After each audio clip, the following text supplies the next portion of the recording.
Hi children, we are continuing with our first chapter, chemical reactions and equations. In that first video we have seen what is chemical reaction, okay, and when we can say that a chemical reaction has taken place, that everything, all the observations we have seen. At that time we can see, we could see that, and we saw that already, that a chemical reaction has can be represented briefly there using the symbols of the materials involved in that reaction and the new materials produced there due to that reaction.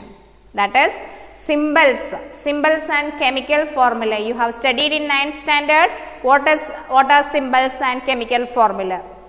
Chemical formulae are the representation of a compound and symbols are the representation of elements. So, these elements and compounds are undergoing reactions.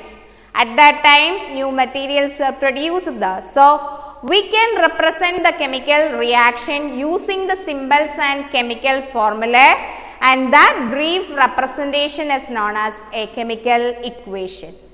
And moving to our topic, chemical equation. Okay, chemical equation. So, chemical equation, for a particular chemical reaction, we can represent that chemical reaction as equation.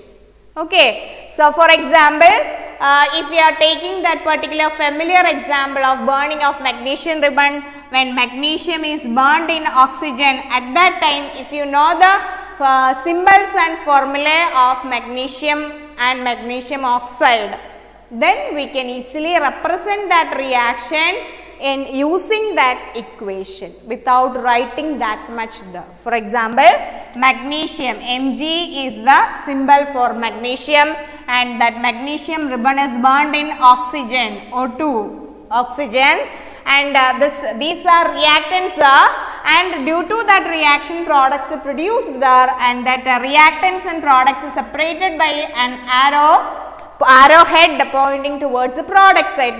I have mentioned there in the last video. So, magnesium oxide is a product produced the white ash that we have seen. So, if you know the formula of magnesium oxide, then we can write that magnesium oxide formation, that reaction in brief, that is using this particular equation. And first of all, we can represent this equation in two ways. Either we can write as word equation. Word equation means writing magnesium in words and oxygen in words and magnesium oxide also in words. And this is the second one, that is the symbol equation.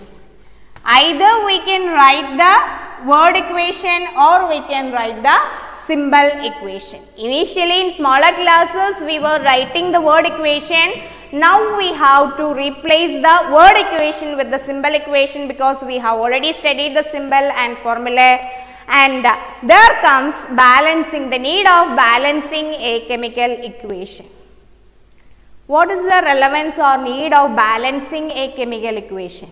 Last year we have studied that chemical reactions are taking place according to the law of chemical combination, and in that we have seen the law of conservation of mass there. Okay, what is actually law of conservation of mass? In a chemical reaction, mass can neither be created nor destroyed. So, before and after the reaction, the total amount of the reactants and products are remaining the same. So, all the reactions are based on that particular law of conservation of mass. So, we have to check whether the mass is conserved there or not. That is done only by balancing a chemical equation, because always for us it is very difficult to calculate the mass of the reactants and products there. For that, easy way for us is there to balance the number of atoms of different elements on both sides equal, equating the number of atoms of elements involved in that particular reaction equal. If number of atoms are equal, found equal there on both sides, then the equation is balanced. and at that time all the balanced equations are based on the law of conservation of that reaction is taking place based on the law of conservation of mass. So, there comes the relevance of balancing a chemical equation. We have to balance a chemical equation there in order to show that that particular reaction is in accordance with the law of conservation of mass. And if you are writing an equation like this is not balanced because oxygen in the left side it is 2, but in the right side it is only 1. So, if the number is not equal, number of different elements are not equal there, then we will call it as an unbalanced equation. Okay, an unbalanced equation is against the law of conservation of mass. So, at that time whenever we are writing a chemical reaction there, we have to balance that equation in order to satisfy the law of conservation of mass. So, for balancing a chemical equation, what are the steps we require? We can see balancing a chemical equation.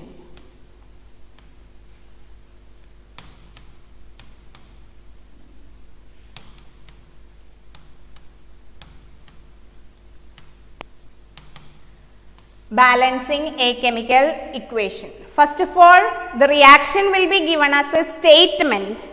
If it is given as a statement, first of all, we have to find out the word equation and then we have to write the symbol equation for that reaction.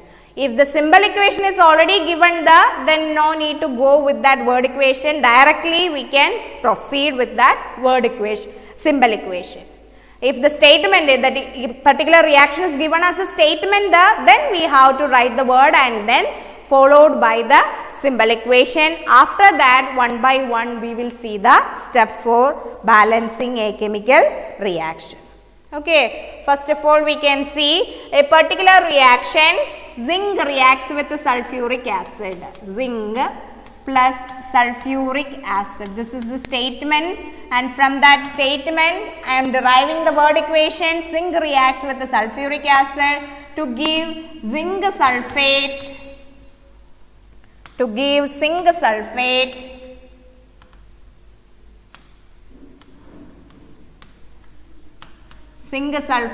plus hydrogen gas. Okay, so in this particular reaction, zinc sulfate plus hydrogen gases evolved there. So, after that word equation, next step for us is to write the word equation that symbol equation. In case of zinc, the symbol is Zn plus sulfuric acid is H2SO4. Zinc plus sulfuric acid gives ZnSO4 plus H2. Okay, so after this what we have to do is we have to check whether the number of hydrogen atom in both cases are equal or not. Not hydrogen, all the atoms of all the number of atoms of different elements on both sides are equal or not. Okay, for that we are drawing, this is our step 1. This is our step 1. So, in the step 2, we will be making a table there which shows all the participating elements there and their number in the LHS and RHS. Okay, a table we are arranging there, and in the first one we are writing the element there, and in the second column number of atoms of different elements or the reactants in LHS, and the same in RHS we are writing there. Okay, at that time here the different elements involved, there is zinc, then hydrogen, sulfur and oxygen. We have to write the name, the zinc, hydrogen, sulfur and oxygen, and the number we have to write there on both sides. Zinc is 1 here, and the right side also it is 1. and here hydrogen it is 2 here, and right side also it is 2, and sulfur it is again 1, here also 1, and in the case of oxygen it is 4 there, and here also it is 4. So, in this case both the number of all the elements involved in the reactant side as well as product side is equal. So, we can no need to go with a balancing step there. We can easily conclude that the reaction is a balanced chemical. This particular equation is a balanced chemical equation.